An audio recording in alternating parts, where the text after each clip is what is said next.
Hello children, today we are going to start a new lesson, self-esteem, your 5th chapter, self-esteem. Okay, let us start. Are you ready? All of you take your moral science textbook, page number 90, self-esteem. എന്താണ് self-esteem? അതിനൊരു another word പറയാമോ? self-esteem. നിങ്ങൾ കേട്ടിട്ടുണ്ട് self-esteem new word ആയിരിക്കും. പക്ഷെ നിങ്ങൾക്കറിയാം, നിങ്ങൾ എപ്പോഴും കേട്ടിട്ടുള്ള ഒരു വേർഡാണ്. എന്താണത്? Self respect. Okay, self esteem means self respect. ഇനി സെൽഫ് റെസ്പെക്റ്റ് എന്ന് പറഞ്ഞാൽ എന്താണ്?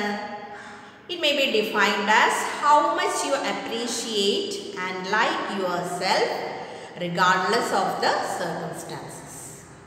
അപ്പോൾ നിങ്ങൾ ജീവിക്കുന്ന ചുറ്റുപാട് പലർക്കും ഡിഫറെൻ്റ് ആയിരിക്കും.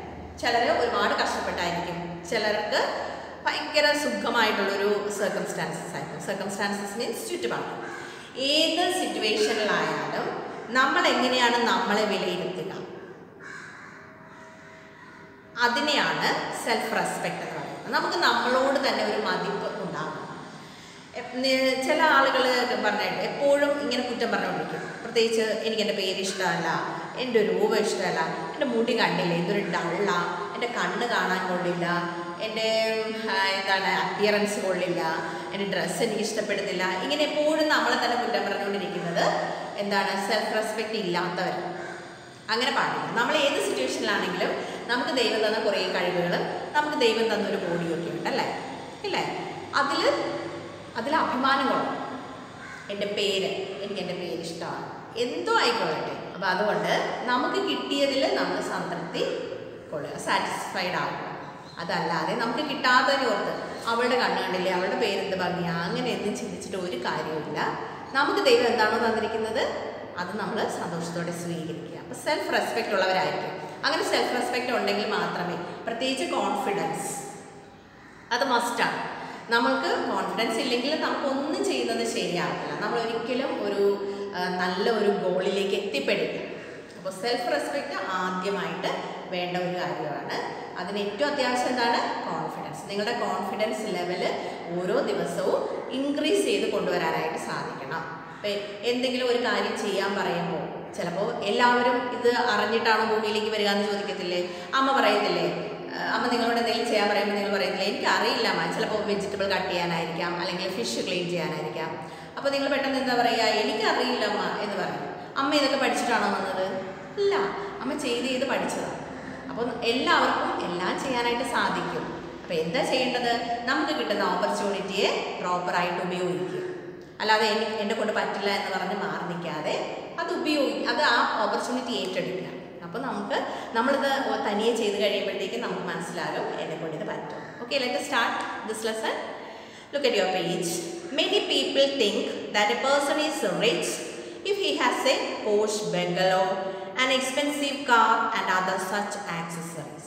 നമ്മൾ ഒരാൾ റിച്ച് ആണെന്ന് കരുതുന്നത് എങ്ങനെയാണ്? അദ്ദേഹത്തിന് വലിയൊരു ബംഗ്ലാവ് ഉണ്ട്, അല്ലെങ്കിൽ ഒരു നല്ല എക്സ്പെൻസീവ് കാറ്, അല്ലെങ്കിൽ അതുപോലെയുള്ള ഒരുപാട് വിലപിടിപ്പുള്ള സാധനങ്ങളൊക്കെ ഉണ്ടെങ്കിലാണ് നമ്മൾ പറയുന്നത് that man is a rich man. Okay. While these material possessions do give an indication about a person's wealth, they are very temporary in nature. അപ്പോൾ ഇതുപോലെയുള്ള ഈ പൊസിഷൻസ് എന്ന് പറഞ്ഞു കഴിഞ്ഞാൽ ഒരാൾക്ക് സ്വന്തമായിട്ടുള്ള ആ സാധനങ്ങളെല്ലാം കൂടെ ചേർത്താണ് അയാളുടെ പൊസിഷൻസ് എന്ന് പറയുന്നത്. അപ്പോൾ ഈ മെറ്റീരിയൽസ് എല്ലാം ഇതൊക്കെയാണ് ഒരാൾ റിച്ച് ആണ് അല്ലെങ്കിൽ ഒരാൾ വെൽത്ത് ആണ് എന്ന് നമ്മൾ മനസ്സിലാക്കുന്നതെങ്കിൽ they are very temporary in nature. അയാൾക്ക് സ്വന്തമായിട്ടുള്ള സാധനങ്ങളെല്ലാം ഈ നേച്ചറിൽ ടെമ്പററി ആണ്. ടെമ്പററി മീൻസ് എന്ന് പറഞ്ഞാൽ എന്താണ്? നശിച്ചു പോകുന്നവയാണ്. ഇന്നുള്ള സാധനം വേണമെങ്കിലും നാളെ ഉണ്ടാവണമെന്നില്ല, അല്ലേ? പണമാണെങ്കിലും പണം ഇന്ന് ഒരുപാട് കാണും, പക്ഷെ അത് തീർന്നു പോകില്ലേ? അത് അങ്ങനെ തന്നെ നിൽക്കുമോ? അല്ലെങ്കിൽ അത് ഇൻക്രീസ് ആവുമോ? ഇല്ല, അതൊരു കാലം അത് ഉപയോഗിച്ച് വരുമ്പോൾ തീർന്നു പോകും, അല്ലേ? അദ്ദേഹത്തിൻ്റെ എക്സ്പെൻസീവ് കാർ അത് കുറച്ച് നാൾ കഴിയുമ്പോൾ നശിച്ചു പോകില്ലേ? അദ്ദേഹത്തിൻ്റെ ബംഗ്ലാവ്, വലിയ വീട്, അത് നശിച്ചു പോകാം. Okay. Have we not heard many stories of rags to riches as well as rich people reduced to the status of paupers even overnight? നമ്മൾ ഒരുപാട് കഥകൾ കേട്ടിട്ടില്ലേ? ഒറ്റ രാത്രി കൊണ്ട് പാവപ്പെട്ട ഒരു മനുഷ്യൻ പണക്കാരനായി എന്നും പണക്കാരനായ ഒരു മനുഷ്യൻ അടുത്ത ദിവസം ബാങ്ക്രപ്റ്റ് ആയി എന്നും ഒക്കെ നമ്മൾ ഒരുപാട് സ്റ്റോറീസ് കേട്ടിട്ടുണ്ട് അല്ലേ. റാഗ്സ് ടു റിച്ചസ്, റാഗ് എന്ന് പറഞ്ഞാൽ പൂർ എന്നാണ്, റാഗ്സ് ടു റിച്ച്, പൂറായിട്ടുള്ള, അതായത് കടത്തിണ്ടയിൽ കിടന്നുറങ്ങിയിരുന്ന ഒരാൾക്ക് പെട്ടെന്ന് ഒരു ദിവസം ലോട്ടറി അടിച്ചു, അയാൾ കോടീശ്വരനായി എന്ന് കേട്ടിട്ടില്ലേ.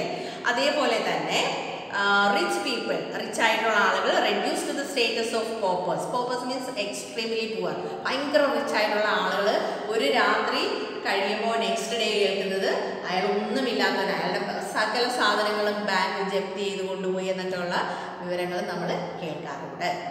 So, if the above mentioned things do not reflect a person's wealth, what is? അല്ലേ. അപ്പം അങ്ങനെയാണെങ്കിൽ നേരത്തെ പറഞ്ഞ ഈ പോഷ് ബംഗ്ലാവ് അല്ലെങ്കിൽ എക്സ്പെൻസീവ് കാർ, പിന്നെന്തായിരുന്നു അതർ സച്ച് ആക്സസറീസ്, ഇതൊന്നും ഒരു മനുഷ്യൻ്റെ ധനത്തെ അളക്കുന്നതല്ല. Friends, a person's most precious asset is his self esteem.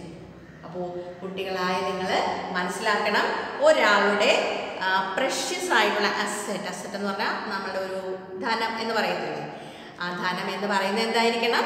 Self esteem ആയിരിക്കണം. Which is the positive feeling. എന്താണ് self esteem? It is the positive feeling he or she has about himself or herself. സിമ്പിളായിട്ട് പറഞ്ഞാൽ self esteem എന്ന് പറഞ്ഞാൽ എന്താണ്? നമുക്ക് നമ്മളെ കുറിച്ചുള്ള പോസിറ്റീവ് ഫീലിംഗ് ആയിരിക്കണം. ഒരിക്കലും നമ്മളെക്കുറിച്ച് നെഗറ്റീവായിട്ട് ചിന്തിക്കരുത്, എല്ലാം പോസിറ്റീവായിട്ടിരിക്കുക. ഞാൻ ഭയങ്കര സുന്ദരിയാണ്, എനിക്ക് എൻ്റെ അച്ഛനും അമ്മയും ഭയങ്കര ലവ്വിങ് ആണ്, എൻ്റെ വീട് എത്ര ബ്യൂട്ടിഫുള്ളാണ്, ഇതൊന്നും ആയിരിക്കില്ല, പക്ഷെ അങ്ങനെ വേണം ചിന്തിക്കാൻ. ഓക്കെ, പോസിറ്റീവ് ഫീലിംഗ് ഉള്ളവരായിരിക്കണം. If one has this then he has it all. ഒരാൾക്ക് ഈ സെൽഫ് എസ്റ്റീം ഉണ്ടെങ്കിൽ അവനെല്ലാം കിട്ടി, ലോകത്തുള്ള എല്ലാം അവന് സ്വന്തമായി കഴിഞ്ഞു. But if he does not possess it there is no use of having anything else. Self esteem ഇല്ല എങ്കിൽ അവന് എത്ര സമ്പത്തോ വലിയ കാറോ ബംഗ്ലാവോ ഉണ്ടെന്നൊക്കെ പറഞ്ഞാലും അവനൊന്നുമില്ലാത്ത ദരിദ്രനാണ്, ആത്മാവിൽ ദരിദ്രൻ എന്നൊക്കെ പറയില്ലേ. അപ്പോൾ സെൽഫ് റെസ്പെക്റ്റ് ഇല്ലെങ്കിൽ അവനുള്ളതിനെ കൊണ്ട് ഒരു പ്രയോജനവും കാണില്ല, അതൊക്കെ പെട്ടെന്ന് നശിച്ചു പോകുന്നതാണ്. അപ്പോൾ ഏറ്റവും വലിയ അസറ്റ് എന്ന് പറയുന്നത് എന്താണ്? Self esteem. Look at next paragraph. Time and again we read or hear about individuals who made it big despite undergoing severe hardships at various stages in their lives. നിങ്ങൾ മഹാന്മാരുടെയൊക്കെ ജീവചരിത്രം പഠിച്ചിട്ടില്ലേ? മിസ്സിന് ഇപ്പോൾ പെട്ടെന്ന് പറയാവുന്ന ഒരാളാണ് അമേരിക്കൻ പ്രസിഡൻ്റായ എബ്രഹാം ലിങ്കൺ. എന്ത് ദരിദ്രാവസ്ഥയിൽ ജീവിച്ച ആളാണ് എബ്രഹാം ലിങ്കൺ. വളരെ പുവറാണ്, പുവർ ഓഫ് ദ പുവറസ്റ്റ് എന്ന് പറയും. അച്ഛനൊരു മരപ്പണിക്കാരനായിരുന്നു. അദ്ദേഹത്തിന് വയറ് നിറച്ച് ഭക്ഷണം പോലും കിട്ടിയിരുന്നില്ല, സ്കൂളിൽ പോകാൻ സാധിച്ചില്ല. എന്നിട്ടും എബ്രഹാം ലിങ്കൺ എങ്ങ് വരെ എത്തി? അമേരിക്കയുടെ പ്രസിഡൻ്റായി. അത് കറുത്ത വർഗ്ഗക്കാരനായിട്ടുള്ള ഒരാൾ അല്ലേ, അവിടെ വെളുത്ത വർഗ്ഗക്കാർക്കാണ് അതേ സ്ഥാനം. കറുത്ത വർഗ്ഗക്കാരനായ എബ്രഹാം ലിങ്കൺ അമേരിക്കയുടെ പ്രസിഡൻ്റായി മാറി. അപ്പോൾ ഇതുപോലെയുള്ള ഒരുപാട് കഥകൾ നമ്മൾ കേട്ടിട്ടുണ്ട്. എങ്ങനെയാണ് അവർ നേടിയത്? ചുമ്മാതിരുന്നിട്ടാണോ? അല്ല, അവർ ഒരുപാട് സ്ട്രഗിൾ ചെയ്ത് നേടുന്നതാണ്. Their anchor or the base. Anchor means base. Anchor എന്ന് പറയുന്ന സാധനം എന്താണ്?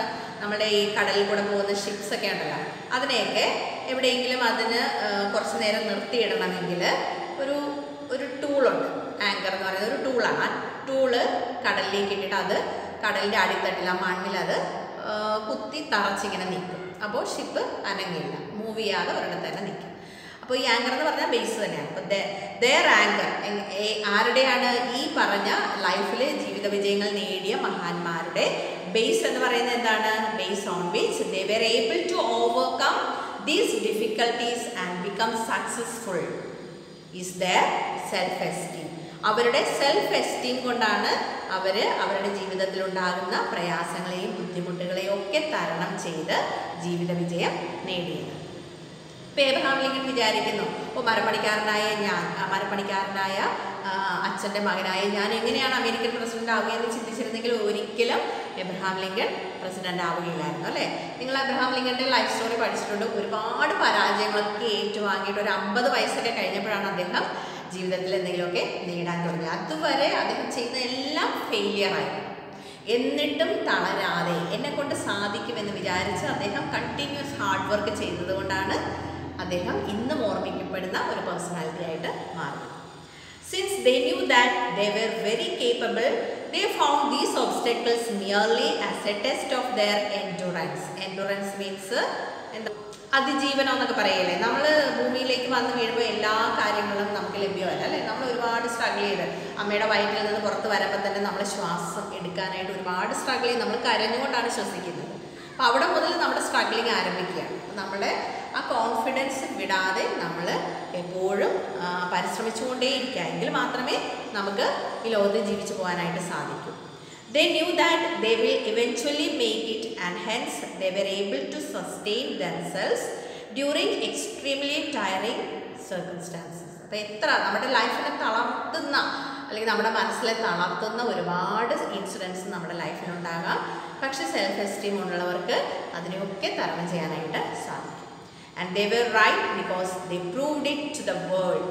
അപ്പോൾ അവരൊക്കെ നമ്മുടെ ലോകത്തിന് മുമ്പിൽ ശരികളാണ്. കാരണം അവർ സ്വന്തം ലൈഫ് കൊണ്ട് അത് തെളിയിച്ചു കഴിഞ്ഞു. കാരണം ഒരിക്കലും അനുകൂലമല്ലാത്ത സാഹചര്യം, പ്രതികൂലമായ ഒരുപാട് സാഹചര്യങ്ങളെ നേരിട്ടിട്ടാണ് അവർ ഈ ജീവിത വിജയം നേടിയത്. അപ്പോൾ അത് ലോകത്തിന് മുമ്പിൽ അവർ കാണിച്ചു തന്നു. അപ്പം നമുക്ക് ഒരു പ്രൂഫാണ് സെൽഫ് എസ്റ്റീം ഉള്ളവർക്ക് എന്നും വിജയം നേടാനായിട്ട് സാധിക്കും. To those who enjoy high self-esteem, life is enjoyable. അപ്പോൾ നമ്മൾ ഹൈ സെൽഫ് എസ്റ്റീം ഉള്ളവരാകുകയാണെങ്കിൽ നമ്മുടെ ലൈഫ് എന്നും എൻജോയബിൾ ആയിരിക്കും. And the future holds lot of promise. അങ്ങനെ സെൽഫ് എസ്റ്റീം ഉള്ളവർക്ക് ഭാവിയിൽ നല്ലതേ വരും അല്ലേ. അവരെ കാത്ത് ഒരുപാട് പ്രോമിസ് കാത്തിരിക്കുന്നുണ്ടാവും, ഒരുപാട് നല്ല കാര്യങ്ങൾ അവരെ കാത്തിരിക്കുന്നുണ്ടാവാം. On the contrary, a person who has a weak self-esteem feels that he is worthless, incompetent and unfortunate. നേരെ മറിച്ച് ഒരാൾ on the contrary means opposite, മറുവശം ചിന്തിക്കുകയാണെങ്കിൽ a person who has a weak self esteem ഒട്ടുമില്ലാത്ത ആളാണെങ്കിൽ അവരെന്തായിരിക്കും വിചാരിക്കുക? I M worthless, ഞാൻ ഒന്നിനും കൊള്ളാത്തവനാണ്, ഇൻകോമ്പറ്റൻ്റ് ആണ്, അതായത് കഴിവില്ലാത്തവനാണ്, അൺസ്കിൽഡ് ആണ്, എന്നെ കൊണ്ട് ഒന്നിനും കൊള്ളില്ല എന്ന് വിചാരിക്കും. ആൻഡ് അൺഫോർച്ചുനേറ്റ്, ഞാനൊരു ഭാഗ്യം കെട്ടവനാണ്, നോക്കിയേ എനിക്കൊരു നല്ല വീടില്ല, എൻ്റെ അച്ഛനും അമ്മയ്ക്ക് നല്ല ജോലിയില്ല, ഞാൻ വെറും ഭാഗ്യം കെട്ടവനാണെന്ന് വിചാരിച്ചിരുന്നാൽ അവൻ്റെ ലൈഫ് സ്പോയിലായി പോകും. അതേസമയം ആ ഒരു സിറ്റുവേഷനിൽ നിന്ന് ഞാൻ പഠിച്ച് നല്ല ജോലി വാങ്ങിച്ച് ഞാൻ നല്ല പൊസിഷനിലെത്തും എന്നൊരു കോൺഫിഡൻസ് ഉണ്ടെങ്കിൽ തീർച്ചയായിട്ടും നിങ്ങൾ വലിയ സ്ഥാനങ്ങളിൽ എത്തിച്ചേരും. അപ്പോൾ ഇത്രയും നാൾ ഇങ്ങനെ സെൽഫ് കോൺഫിഡൻസ് ഇല്ലാതെ, സെൽഫ് എസ്റ്റീം ഇല്ലാതെ, സെൽഫ് റെസ്പെക്റ്റ് ഇല്ലാതെ കഴിയുന്നവരായിരുന്നു നിങ്ങൾ എന്നൊന്ന് ചിന്തിച്ച് നോക്കുക. അങ്ങനെയാണെങ്കിൽ അതൊക്കെ മാറ്റിവെക്കുക. നമ്മുടെ ചുറ്റും ഒരുപാട് അവസരങ്ങൾ നമ്മളെ കാത്തിരിക്കുന്നുണ്ട്. ധൈര്യത്തോടെ അതിനെയൊക്കെ ഫേസ് ചെയ്ത് മുന്നേറുക. ഉറപ്പായിട്ട് നിങ്ങൾ വിജയിക്കും. That's the end of today's class. See you again in the next class. Okay, bye.